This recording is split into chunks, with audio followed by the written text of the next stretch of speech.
What attracts you most to the SEO side of things? So the most attractive part about SEO is that it's a lot cheaper in the long run, right? In the short run, you have to put a lot more time and energy into it, but in the long run, I mean, it's the kind of platform where it's only the marketing itself gets cheaper over time, right? Unlike PPC, where it's only going to get more expensive. And then the other part of it, at least for us, is that real estate SEO in particular is not very competitive. I know that is not what people want to hear right now, but it is very uncompetitive, and there's a really great opportunity for people to enter that market and really take control of their local market and become a dominating force. What's up, y'all? You're listening to the Carrot Cast podcast, the podcast with a funny name but a big mission.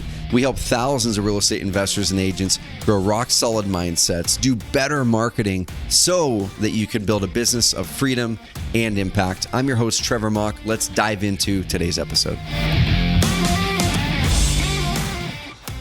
So y'all, we're coming at you today with an episode of the Carrot Cast is 100% focused on SEO. So you guys and gals know that one of the biggest things Carrot's known for, one of the biggest things that our clients really focus on using our tool for is ranking really high on Google. And we haven't done a whole heck of a lot of SEO focused podcasts in the past 6 to 12 months. We've done Google ads, we've done Facebook ads, we've done other topics as well. We have touched on SEO and lots on evergreen marketing, which that's kind of the umbrella that goes over the top of SEO as well. But we're going to dive in really deep on SEO today with one of our Carrot Camp alumni, Andy Kolaji. And I'm going to introduce you guys to him here in a second. And one of the things I'm most excited about that with having Andy on here is when we were at the Carrot Camp event that he was at this last time. I remember when he was giving his presentation, looking around the room and there were people looking at me going, this guy's smart. This guy's really, really smart. Keith Sant, who's, we might as well set him up a permanent seat at the Carrot Camp table. He was looking at me, and Keith is amazing at SEO. And he's like, dude, I need to connect with Andy. And I know you guys have since then. So Andy, I'm excited for this session today. Welcome on the Carrot Cast, dude. Thanks for coming on. Thanks, man. I super appreciate it. Yeah, I mean, Carrot Camp was a great time. I recommend everybody go to it as well. I mean, it's great to meet everybody and make connections around the country where people are doing the same stuff. So that's super awesome. Dude, so we're going to dive in really, really detailed on the SEO side. And guys, for those of you who are listening or watching this on YouTube, there's definitely going to be some technical stuff in here. So if you're brand new to SEO, if you literally don't even know what the word SEO is, listen to this episode, but recognize and realize that there's probably going to be some concepts that are going to go over your head and you might not know what they are. That's okay. Okay. Because we have really good training that goes all the way from the basics of SEO up to advanced. So this call is going to be more in the intermediate to advanced range. We're not going to talk about the basics of SEO in this call. And we're going to dive into data. And so that's one of the cool things. There was a map that Andy showed on how he targets what he needs to do with his location page. And we'll probably bring up some data here in a bit. But before we dive into that, man, let's let people know who the heck you are. Andy, where do you live? Where's your primary market? I know you're in multiple markets on the real estate side. And dude, what brought you into real estate? Because you haven't been in it all that long. Yeah, man. So, we're in the DMV. So that's DC, Maryland, Virginia. And it's effectively 3 states, right? 3 different regions and stuff.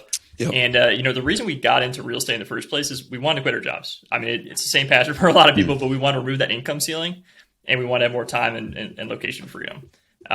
So we got started right around the beginning of COVID, and then we ended up actually hitting the ground running with Carrot and the Carrot site and going on in that in the summertime. Dude, so you've been a Carrot member in real estate for right about a year and a half or so from the time that we're recording this. And let's give people some context here. So what are you guys seeing right now in your business? What kind of volume are you seeing? What's the marketing mix for you, SEO versus other types of things, just so people can kind of see what you've been able to do in a pretty darn short amount of time. And then we're going to walk through how you've done some of that with SEO. But what's the business look like as today? Of today, right now, we're 100% SEO. We're running Bing ads for a short period of time, and we're restarting Bing ads and PPC locally in this market starting tomorrow. So we're starting to roll that back up again, but we're doing about just over 60 leads a month for the past couple of months, and then we've ramped up since the summertime. And it is a shorter time frame, so it's you know what I mean. It's a little bit harder to ramp that part up. Dude, so that's the cool thing. I want you guys to listen to what he said there. So Andy said they're getting about 60 leads. And these are all sellers, right? I was looking in your account. I don't think you even have a buyer site. You've got a land site. You've got seller sites in a few different markets. So you're kind of hyper targeting those sites in those markets. We'll dive into that strategy, guys, and we'll kind of do some screen share. So if you're listening to the podcast on Apple or on Spotify, guys, listen to the podcast here, but then go to YouTube. So find our channel on YouTube, look up Carrot on YouTube, find us, subscribe over there, because you're going to be able to, you're going to want to look at some of the visuals here. So you're in multiple markets, and I want to kind of unpiece everything, Andy, all the way from how you started. Did you start in one market, how you expanded out, but then some of the things that you've been doing really well that you taught at Carrot Camp are, how do you decide which location pages to create, which ones to get rid of, right? Because there's a lot of clients on the investor side who are creating location pages way too niche. And I want to dive into how you discover that and the data behind it. But so you started at the beginning of COVID. What originally brought you to Carrot, and what kind of made you jump in and take that leap with Carrot? We're technical people, right? We came from computer science, computer engineering backgrounds, and I tried cold calling, I tried text messaging. I'm just not the right guy for it. And so we knew that for us to really leverage our skill sets and to make this business work, we had to do something technical. And we did do PPC. We also, we're at the same time when we're ramping up SEO and stuff. But we knew, the magic bullet for us was going to be SEO. Yeah. Dude, so on the SEO side, what for you has attracted you to the SEO side? Because I think you and I are thinking very, very similar here. What attracts you most to the SEO side of things? So the most attractive part about SEO is that it's a lot cheaper in the long run, right? In the short run, you have to put a lot more time and energy into it, but in the long run, I mean, it's the kind of platform where it's only the marketing itself gets cheaper over time, right? Unlike PPC, where it's only going to get more expensive. And then the other part of it, at least for us, is that real estate SEO in particular is not very competitive. I know that is not what people want to hear right now, but it is very uncompetitive, and there's a really great opportunity for people to enter that market and really take control of their local market and become a dominating force. Dude, so I want to talk about this really quick, because one thing that comes up a good bit at Carrot is people will say, well, shoot, how am I going to get leads in this market when there's already people ranking high that have been there for years? Or how am I going to get leads in this market when there's already Carrot customers in that market that are ranking high? And kind of my feedback on that is Carrot's a tool, right? Carrot's a tool that can give you an up level, versus going and launching your own custom site, or versus using Wix or Weebly or Squarespace or something like that. So it's a tool, and it levels the playing field with all those who are using the tool. Then you've got to out execute the other people, which is what you have done in your market. So you entered the market. Have you been able to outrank other sites that were already there for years, including Carrot sites, even though you've only been going for a little bit? Yeah, absolutely. I mean, you've had some of our competitors on your podcast and stuff, and it did take a lot of work. I'm not going to underscore that at all. But if you hit the ground running, you really put a lot of effort into it, you could definitely do it. And like you said, Carrot's just a platform. You need to be able to execute on top of that platform to expect real results. And you could try to do without Carrot, but Carrot takes away 20% of the work right off the bat, right? And so, having that running start makes it very helpful. Dude, so last question before we dive into the SEO stuff. So one thing that people are probably thinking is you're getting about 60 leads a month on the seller side.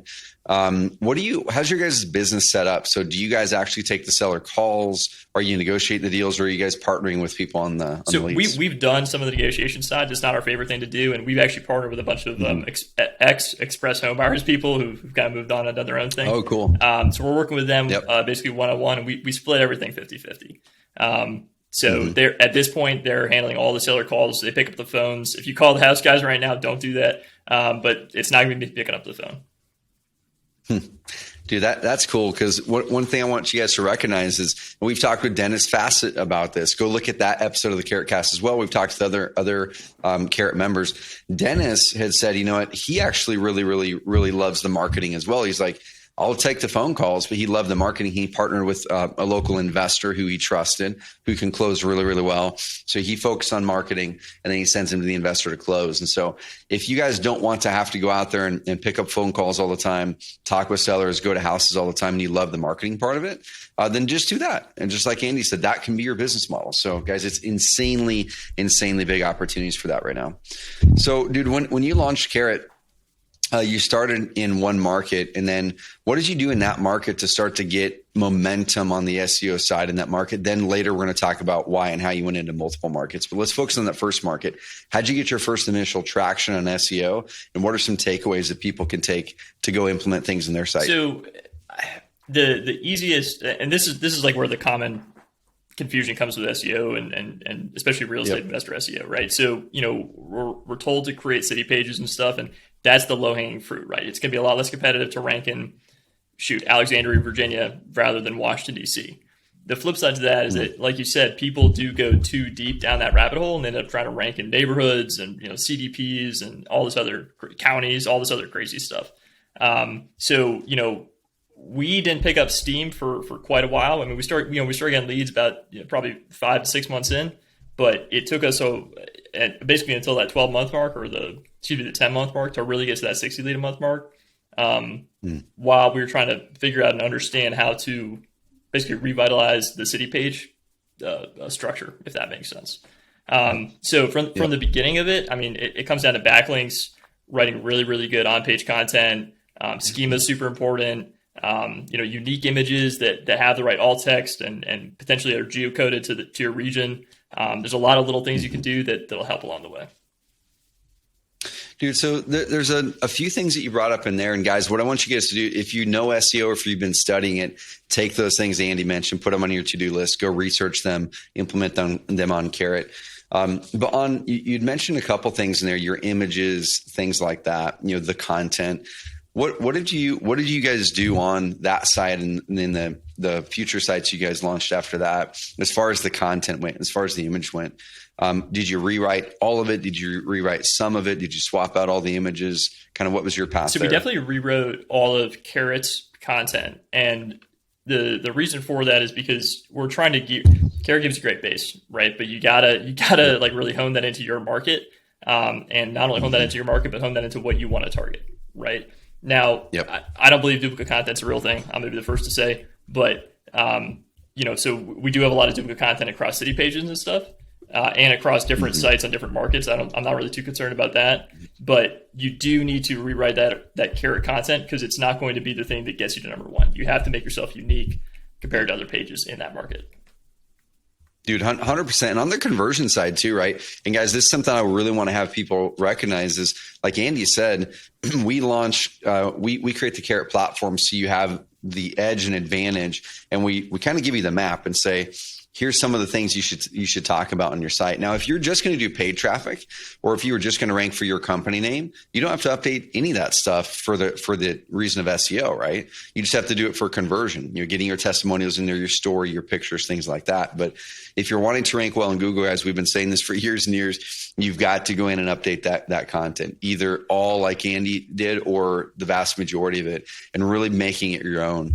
And for the conversion side, dude, that's where it's crazy important there, because when people come on, they've got to see that you are, a little bit different. There's testimonials, there's content, there's images that you should have on your site that others shouldn't have on your site. So Andy's done an amazing job that we might be able to a little bit later show a couple screen grabs of kind of some of the things he's done on there. But one thing you mentioned duplicate content. So I want to dig into this a little bit because same thing. This is something that just naturally we get a lot of questions about because of that reason, because when you launch a site, it's got content.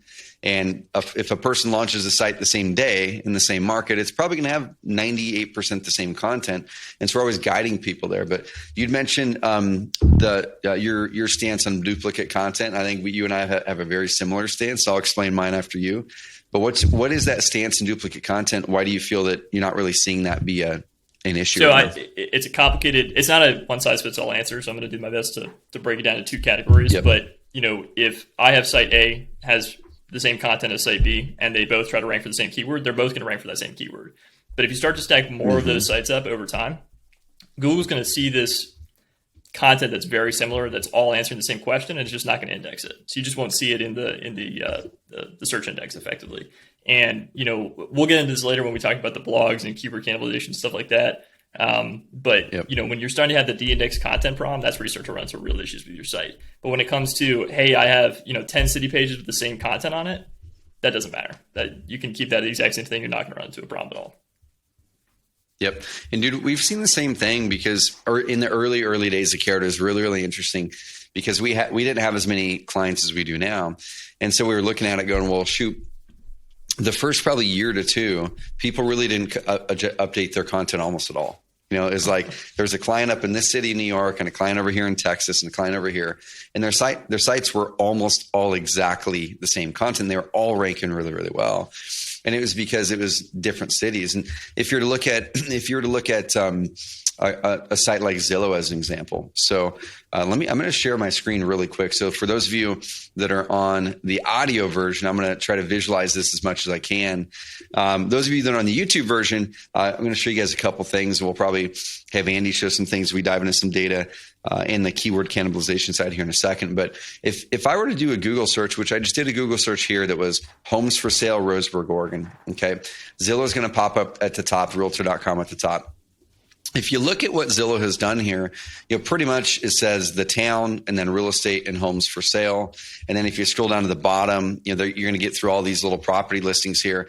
But then if you scroll down to the bottom, you see other content here. Okay. And if you go down further, now this is all auto-populated content where it's talking about the cities around the area, populations, things like that. And then you go all the way down. Okay. So the reason I'm wanting to show you guys this is if I was to do another search for, let's just say Eugene, Oregon. Okay. You're going to see the exact same format on the Zillow page. So let's go to the Zillow page right here, and I'll kind of compare the two with you guys. So right here, their title on it is Eugene OR Real Estate and Homes for Sale. Let's go to the Roseburg one. Roseburg OR Real Estate and Homes for Sale. And it shows a bunch of stuff there. Their title tags are almost exactly the same, just swapping out the city. And then you go all the way to the bottom of the Eugene one. It's the exact same format. This content here is 98% the same, probably even more than that. This content here is all auto-populated, which this is what we teach you guys anyway, that at the bottom of your location pages, kind of link up some of your other location pages where they call them related searches. So guys, the majority of this content, at least the structure of the content, is the same page over page, depending on the cities. The main stuff that's different on their example with property buyers is, they auto-populate in properties and things like that. But you can use a similar format, guys, as far as page by page. You'll just have to update the content a little bit. But use the same title tag, just the city. Use the same alt tag, just swap out the city, things like that. Cool.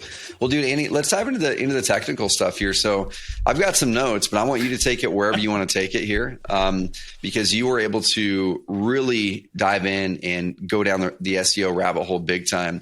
And you talked about restructuring your site, de-indexing, or improving blogs. Where do you want to start as far as the more advanced stuff that people can take away? I'll just get into it. I mean, there's really two big things that people would take away from this presentation when it comes to improving their Carrot site. And the first one is the city pages that you want to have on your site. You want them to be relevant, good, useful city pages. So what we've seen a lot of investors do is they kind of just throw darts at the dartboard until they figure out which city pages they want. And that could be they're looking at population metrics. It could be they're looking at investor activity. And we tried that. I mean, we had 50 city pages at one point, and what ended up happening is Google was de-indexing them all. So we then took a different approach, and we created a script, and we kind of scraped every zip code in the region that we were covering, and then searched motivated seller keywords from those zip codes to see what city pages were popping up across the region. And now we can print out both a couple of things. We can print out basically a ranking map of how we rank across the region, and then on top of that, we can also print out a list of basically the city pages that you'll need if you want to rank like a 100% flat green map in that region, if that makes sense. Dude, so this right here is the coolest thing for me. 'Cause I know this is what, when you showed at Carrot Camp, people were like looking, me and my product manager were looking, going, how do we build this into our software? And I want to connect with you to see what the heck we could make happen there.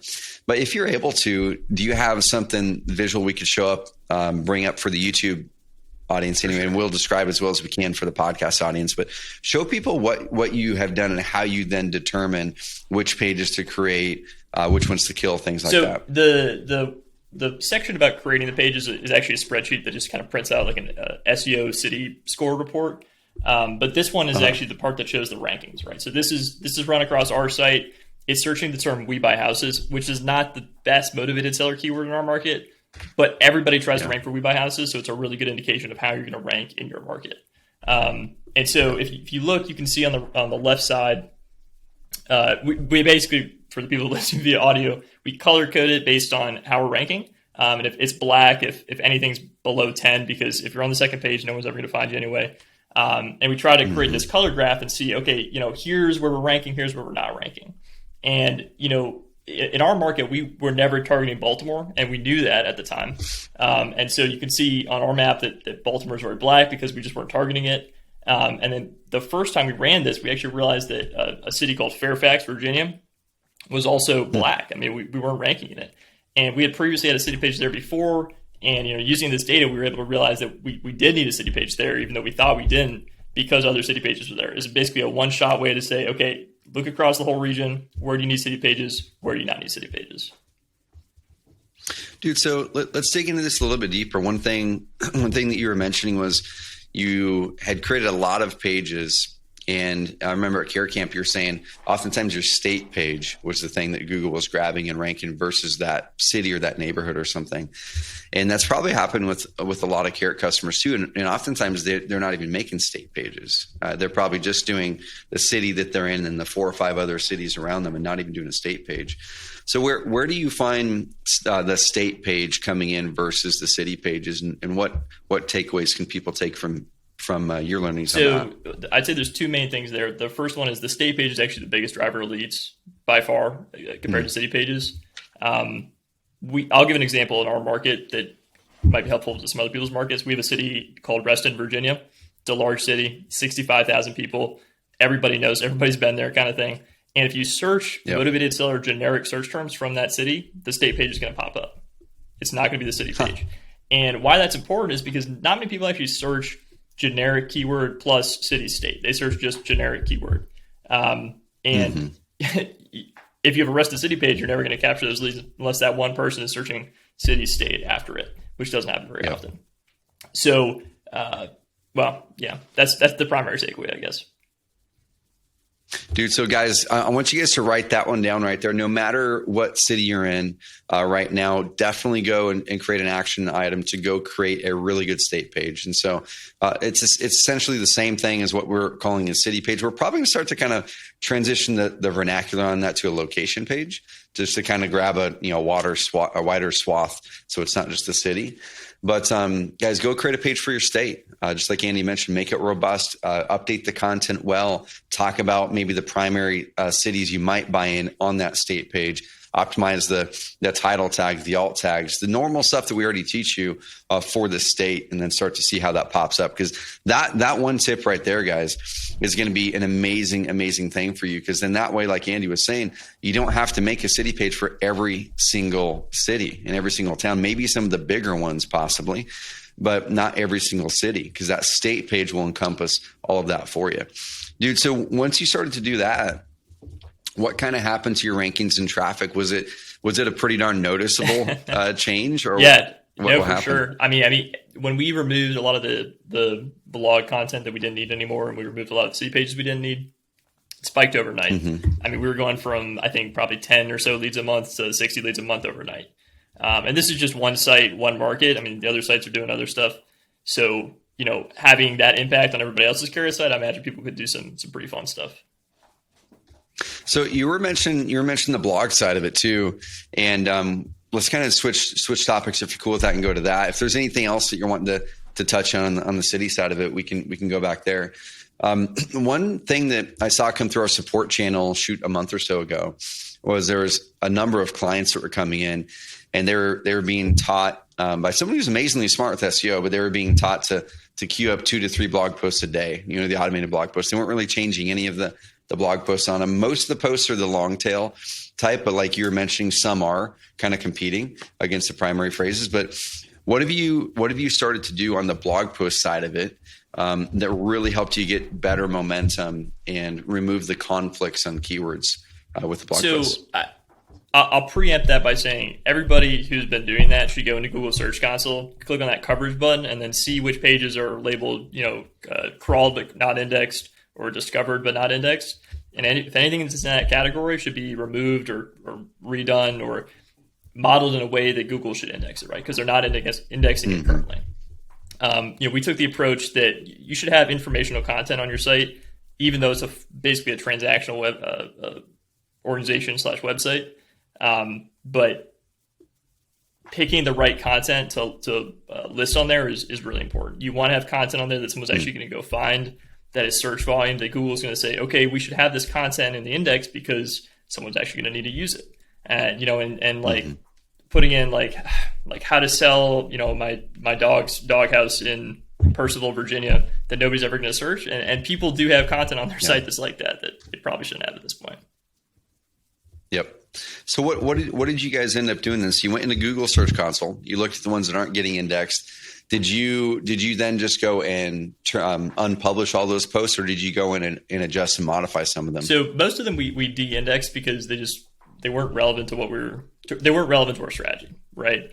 And then some we did keep and we modified significantly to try to turn them into more convertible content that we could use. And then we also wrote some other articles that were more hyper-specific. So like for sale by owner of Virginia. So if you search anything for sale by owner of Virginia or anything related to that from Virginia, you're going to see that article.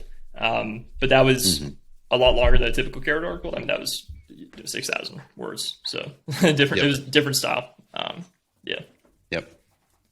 And with those ones there, like as we're kind of diving deep into the more technical stuff on this, at Carrot, we'll call the longer ones kind of a pillar post. So this is getting really deep here for all the SEO and content marketing nerds. But so what we'll do at Carrot is we'll say, what are our main content pillars, right? So if you're an investor or an agent, you might have pillars around, well, I love inherited and probate properties. I really love the foreclosure one, like whatever it is, right? Whatever the main topics are that people might be searching. There might be a pillar on all the cash home buyer type phrases. It's your cash home buyer, we buy house, sell my house fast, things like that.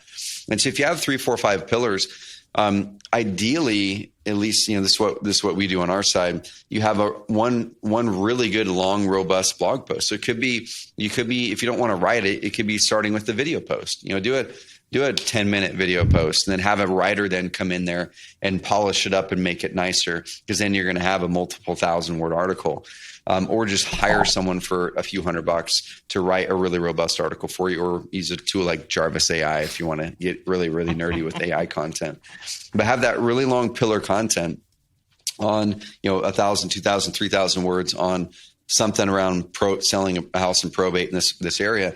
And then you can have a handful of other articles on the probate topic underneath it, but really, really specific to different parts of the probate process to all link back up to that pillar article. So that's awesome, man. Are you guys starting to get some rankings and some leads trickling through from that big, long pillar post you'd mentioned? Yeah, we do have leads coming in from the pillar posts we've done. I'll be honest though, like it's not a strategy we're going to continue to do in other markets and other sites. The types of people who are, because you can break any search term down into basically one of two things, or one of three things, but in our niche, one of two things: transactional and informational content searches, right? And people who are looking for informational content, they're just typically not as motivated, right? So they're planning to sell their house someday in the future, but it's just not today and it's not in the next year. And so for our strategy, because we're not real estate agents, we're not looking for that super long-term play. It's just not fitting into our niche, if that makes sense. Yep. I like it. I like it, man. So, dude, you talk about de-indexing, and guys, go look in the Google or go look in the Carrot Help Center. We'll teach you how to de-index pages in there. It's just a simple click of a button inside of the actual page editor. So that's probably a question some people ask. And like I said, if some of this content is going over your head and like, man, I have to de-index, and what's Google Console? Don't worry about it for now, y'all. Like, worry about that after you do the basics of implementing the Carrot system. Like Andy had said, update your content, go through and rewrite some of that content, create those location pages, get your state page created, and take the pressure off from having to create a page on every single thing. Now, if you're an agent listening to this, I'm going to kind of flip the strategy a little bit for you, because on those location pages with an agent, oftentimes people with an agent for buyers. Okay. So buyers are a little bit different than sellers in how they search. For buyers, oftentimes buyers, especially retail, are going to search very, very specific neighborhoods or developments even. Okay. So if you're a real estate agent and you're looking for buyer leads, you will want a location page specifically on this development because people are probably searching that online. You can find the data on Google. You're going to want a location page in this neighborhood if it's a sought out neighborhood and people are actually searching that in Google and it's showing up in Google suggested. But on sellers don't traditionally search sell my house fast in the Melrose neighborhood. It's like sell my house fast in Roseburg or sell my house from a Roseburg location, and Google then will pull up the most relevant thing there. So take this feedback, guys. What we're teaching today is hyper specific to sellers. But the buyer side of it, you can get a lot more niche down with those pages. It's not with sellers. Cool. Dude, what's next, man? So I know I've got some notes in here, black hat versus white hat. I've got some notes on here on, let's see, site, where'd it go? Site structure, restructure the site, removing city page, de-index. I've got that part. Oh, using data to structure your site. Where do you want to go now, man? Using data to structure your site, white hat, black hat. Well, the last touch on the data part is like basically using that data to understand what city pages you need and then what city pages are the highest priority. And so, the important part about site structure is that you really want to be able to control where the link juice is. This is going to get a little nutty, but where the link juice is on your site, right? If I were to create a new site in a new market and I want to take over the whole market, my homepage would be my state page, and then I'd put my most important city pages underneath that. The issue with that is that you need to actually determine what are the most important city pages. It's not based on population. A good example of that is Washington, D.C., right? You'd think that Washington, D.C. is, everybody knows Washington, D.C., everybody should rank in Washington, D.C. We get no leads in Washington, D.C. It's crazy because part of the reason why is because it's a city of renters, right? It's a lot of multifamily condo, apartments, that kind of stuff. There's a lot of finagling when it comes to what's the most important city to rank in versus what city has the most population. They're two very, very different things. Dude, so I don't have this data, but this would be a really, really interesting one to dive into.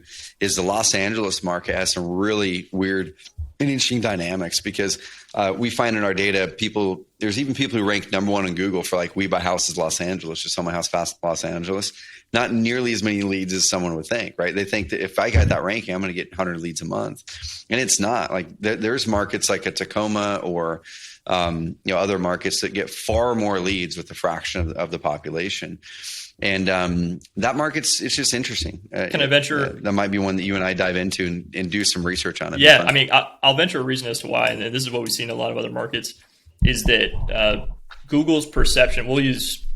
So LA, right? So Google's perception of how big LA is and what is relevant to LA as a concept is probably much smaller than what people consider to be LA, right? So this goes back to, are people actually searching Los Angeles or are they searching sell my house for cash, right? And if someone searches sell my house for cash on what Google perceives to be the edge of Los Angeles, the California page is going to show up.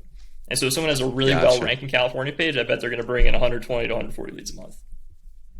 Yep. That's cool, man. I love it. Well, dude, where do we go next?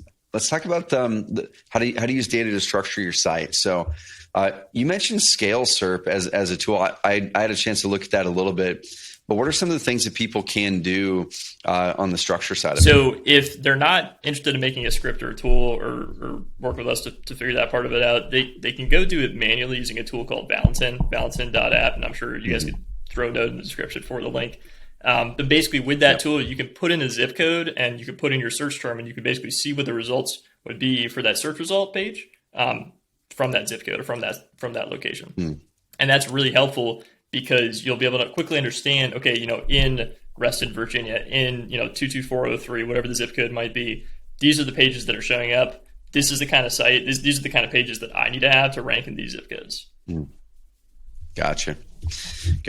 Hey guys, we'll link those ones up there. And so once someone were to use a tool like that, and a lot of you guys are probably going like, that was amazing. How do we actually learn this? I'm gonna talk with Andy after this to see if there is anything that we can do on the training side of it. Because what he's talking about, guys, like I said, is more advanced. So if there's anything that's going over your head, awesome. Go back to our more basic or intermediate SEO training. Come back to this one once you get to the spot where Andy is now. Dude, so white hat and black hat, this is something I was on a Facebook thread the other day, and there's a client, and he's been ranking really, really well with his carrot site and non-carrot site, taking over lots of rankings in a very short amount of time. And he does an amazing job. But there's some ways that some of the backlinks are being built and some other things where I'm like, man, it's either right in the middle at gray hat, some of it possibly a little bit black hat. And I always have concerns myself because I've been through it, Andy. I've done the black hat stuff back in the day. I've done the stuffing the links. I've done probably about almost everything you can think of. I bought expired domains and created PBNs out of them 6, 7, 8 years ago. Well, shoot, longer than that, a decade ago before Carrot.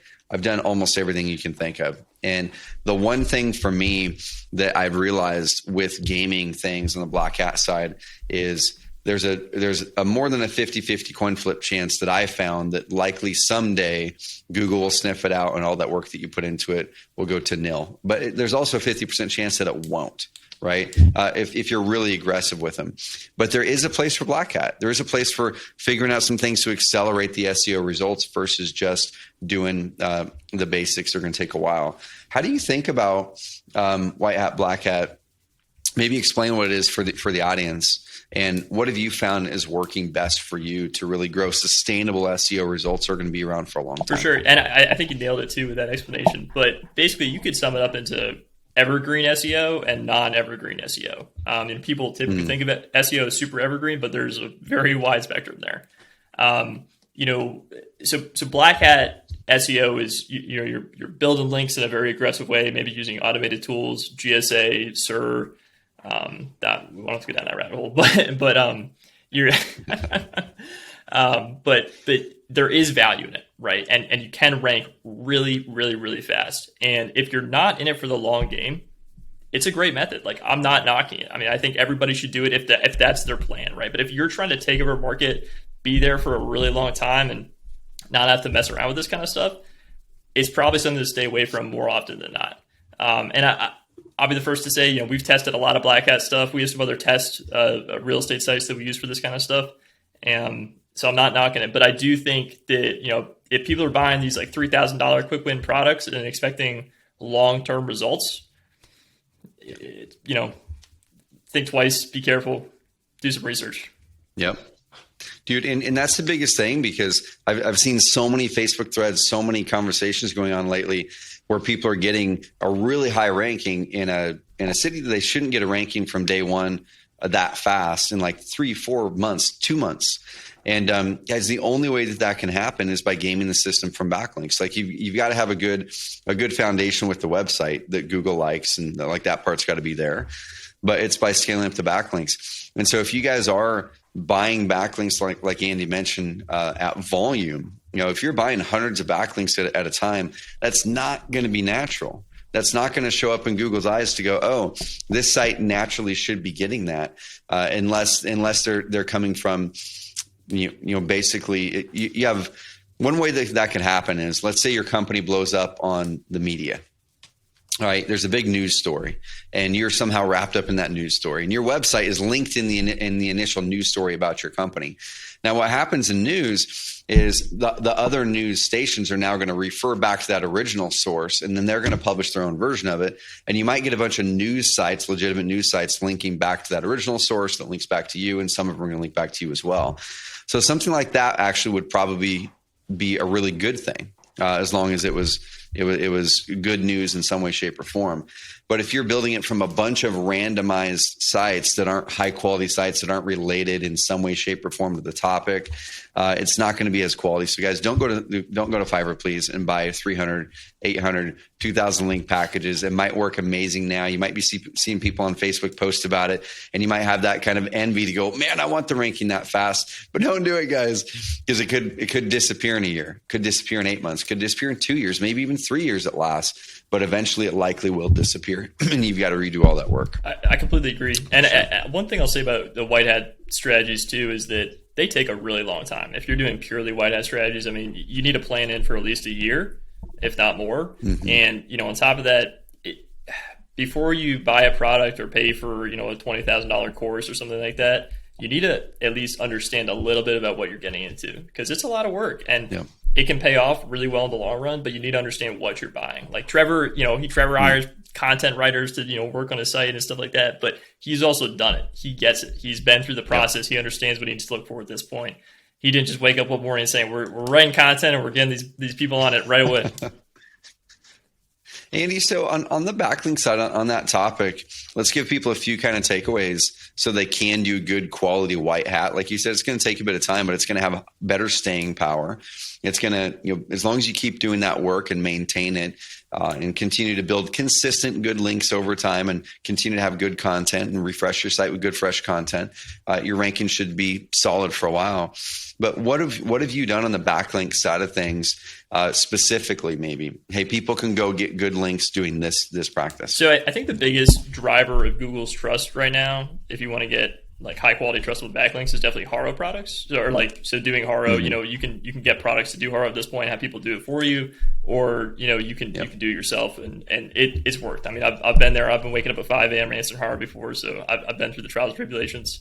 Also just networking, getting in contact with other bloggers, and doing not guest post farm level guest posts, but like high quality, like really genuine sites that people visit a lot. Those kind of sites, if you get a guest post from them, that's going to be a great link, and that's going to stick around for a long time. The one thing I would avoid more than anything, including black hat stuff, is do not buy stuff on guest post farms. If you're buying guest posts on Resident Style or Home Business Mag, that kind of stuff, skip it, because that stuff, first of all, there's no real link juice that you're getting from that. You're just getting the anchor text, and it's going to cost you money. Yeah. Dude, so you were mentioning Haro. Guys, I want you guys to go Google this right now. It's called Help a Reporter Out. Help a Reporter Out. I believe we mentioned this in our 3 lead per day training as a backlink resource.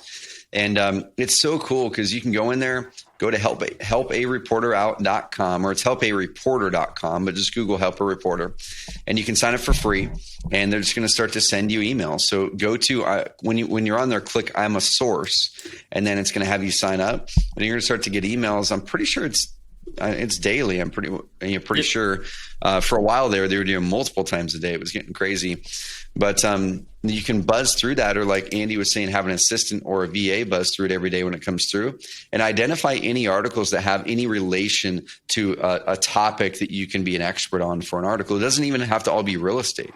It could be technology, if you can relate that to real estate in somehow. It could be finance. It could be anything at all. So that's an amazing source. And if you can get cited as a source on an article from the Seattle Times, oftentimes they'll end up linking to your site, which is a really, really, really good thing. I've seen, as an example, in your market, Andy, before you and I got to know each other, Brad Chandler from Express Home Buyers, know him well. We guided them on some of their initial backlink strategy years ago, and they got plugged into Haro.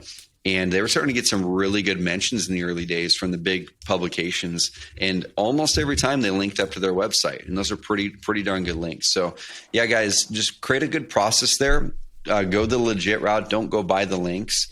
And one last thought on the backlink side of things, because there's always a lot of questions, and there's not going to be a definitive answer here that you can give people. It's going to be a fit for everybody.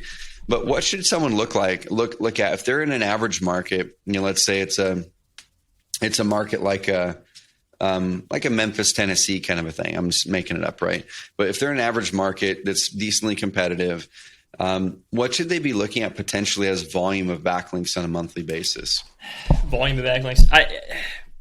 You mean to get to a point where they're ranking like number one in a certain period of time type question? Or? Yeah. So if someone was kind of mapping out their plan for the year, should they be thinking, man, I need to get 100 good backlinks a month or 5 a month? I'm going to be honest. I think it completely depends.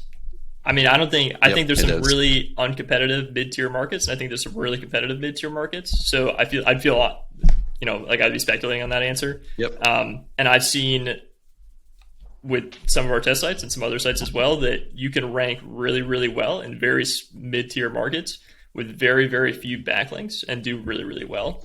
But it depends. You have to have the site structure on point. You have to be nailing everything else. So it kind of depends where you want to put your focus. But if you get up to, let's say, like 100 referring domains, and you're getting links from like HomeLight, Go Banking Rates, Realtor.com, those niche related sites, you're gonna be doing really, really well by the end of the year.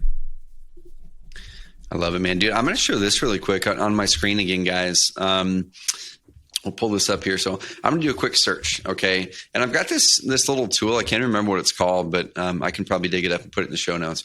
But let's just put a phrase like this. I'm going to put the Medford one in there just so I can specifically get to a different city other than Roseburg, because where I'm sitting right now is not very competitive in the SEO side. But I've got this little tool. Let's see. I think it's called Keyword Anywhere or something. A free tool that you can put on your browser. Yeah, it's keywordseverywhere.com. Free tool. Not the best SEO tool in the world, but it's kind of a cool little thing there. So the number one organic ranking in this market, as an example, in Medford for a phrase like sell my house fast Medford, it has a bunch of referring links. But if you look at this, it says referring domain. There's only 10 referring domains, y'all. There's only 10 referring domains, and the domain authority for this site isn't even all that high. So you don't need a ton. And this market's about 100,000 population, not huge. And you can see this guy's 62 referring or 27 referring domains, 42. Some of these have a lot, but that's a national website there. And so, guys, you don't need as many. Now let's do like a Dallas or something. And now this isn't scientific, right? Because some of these sites might be ranking there, but they maybe could have ranked there with a third of the backlinks. Okay, so this one here in Dallas, it says 166 referring domains. This as a number one ranking in Google. 324 referring domains for the second one, 194. Down here, number 5 is 71. So, guys, there's not one site on here on page 1. This one down here, it's on page 1, 4 referring domains. Okay, there's not one on page 1 that has thousands of links. Guys, there's not one that has thousands of referring domains going to it. So just focus, like Andy said, do a little bit of research and then focus on quality, not quantity. And you might need way fewer backlinks than you possibly think. Cool. Well, dude, Andy, and we could talk SEO for hours, man. But is there anything else that would make sense for people to take away from this call that we haven't talked about yet or on the SEO side of things? SEO has a lot of nuances, and I mean, we're happy to take a look at anybody's site and give them feedback, recommendations. From the perspective of what they can do, I think we nailed it. I would really put a lot of focus on building out that state page, going beyond just the city page itself. If you're just trying to rank in Charleston, South Carolina, you're not going to get as many leads as if you have that South Carolina page, even though some of those leads will be around Charleston, South Carolina. Cool. Dude, I love it. That right there, guys, is probably the biggest and best tip away from here, because the big thing that Andy had mentioned is what if someone does that search from right outside of the town that Google doesn't recognize as being in the town of Charleston? Those are the leads you're currently missing by not having that state page. So create the state page, guys. Go through our training, the city page training, and just take the same concept and update it to make it focused on the state, on that content. Mention the main cities in the body text. Maybe link up to those primary city pages, possibly add some new pictures, drop in some testimonials, make it a robust page that's got some good content, and maybe even make it closer to the 800 to 1,000 words or more. Don't make it one of the short city pages, because you can get ranked really well for a really, really tiny town with a 500 word page. But if you're going after the whole state of Texas, or the whole state of California, or whatever it is, then you're going to want to make sure that's a more robust piece of content that's over 800 words for sure, ideally around 1,000 or more. Dude, Andy, I want to bring you back on soon to kind of dig into some nuances of some of the other stuff. But I'm just really impressed with all that you've learned in the past year and a half alone. I know it was so cool in those early years when I was diving in to learn SEO. There's a lot of resources, but SEO fundamentally, there was a lot of things that were different back then, right? You could do things that Google won't let you do today. Back in the day, it was pretty common practice to stuff all your keywords inside of the meta tags. And now no one even uses the meta keywords thing anymore. And then it was really common practice to stuff a bunch of keywords down at the bottom of your website in the footer and just change the color of them so it's the exact same color as the background of your site so they couldn't see the keywords. A bunch of crazy stuff like that. You could do that to game the system really easily. But the one thing that has fundamentally remained the same with SEO the whole time is Google wants to see they want to deliver high quality websites that answer and help solve the searchers' problems. Like, that's what they want to deliver. And so that's what we focus on, Carrot, the last 8 years, is how do we make sure that we're giving you guys the best tools, best training to not game the system, but deliver the best value to the searcher. Because when you do, Google's going to reward you for that. Okay, guys. So follow Andy's advice here. It's going to help you deliver more value to the searcher, not game the system, give Google exactly what they're looking for. And Andy, dude, is there anywhere people can follow you, friend you up? Where can people connect with you if they want to? Yes, they can friend me on Facebook. I'm going to pull a Keith Sand. I'm going to give out a phone number. People call me or text me on it. 202-570-4651. Do not call the house guys numbers, or people will be following up with you for the next 7 years, because we had that dead sequence on forever. And one last thing, we did launch it's called SEO meets REI.com, and it's an SEO PPC digital marketplace for a lot of these. If you don't want to do this stuff manually, we can work with you there and help figure some of that stuff out. And there's some other care members on there who have done really well with SEO, like Keith Sand and stuff, who can offer some consultations as well. And Tim Oplett, who's really killing it with PPC in a lot of different markets. This is awesome, man. I love it. Andy, thank you for coming on, man. Guys and gals, go follow Andy. Go to the website there, SEO Meets REI, and go implement at least one change. Go implement the state change. Go implement looking up your website in Google Console to see what stuff is popping up there for you that you might need to de-index if there's a lot of similar types of articles. But Andy, appreciate you coming on here, sharing your knowledge. Hope to connect in person again, maybe at a future Carrot Camp. But either way, I want to continue to find ways that we can work together. So, guys and gals, go give this episode a rating and review. Go subscribe to us on YouTube as well, because we showed some things visually that you're probably going to want to see on here that might blow your mind when you see the data map that Andy showed you. Go find us at Carrot, hit subscribe over there. And guys, keep coming back, because we're going to be going into 2022 really focusing on a lot of content around SEO to help you separate your sites more, help you separate the visual of your sites while still converting really well, but also implementing an amazing SEO strategy to grow your evergreen marketing in 2022 and beyond. Andy, appreciate you, man. Thanks. Thanks, guys.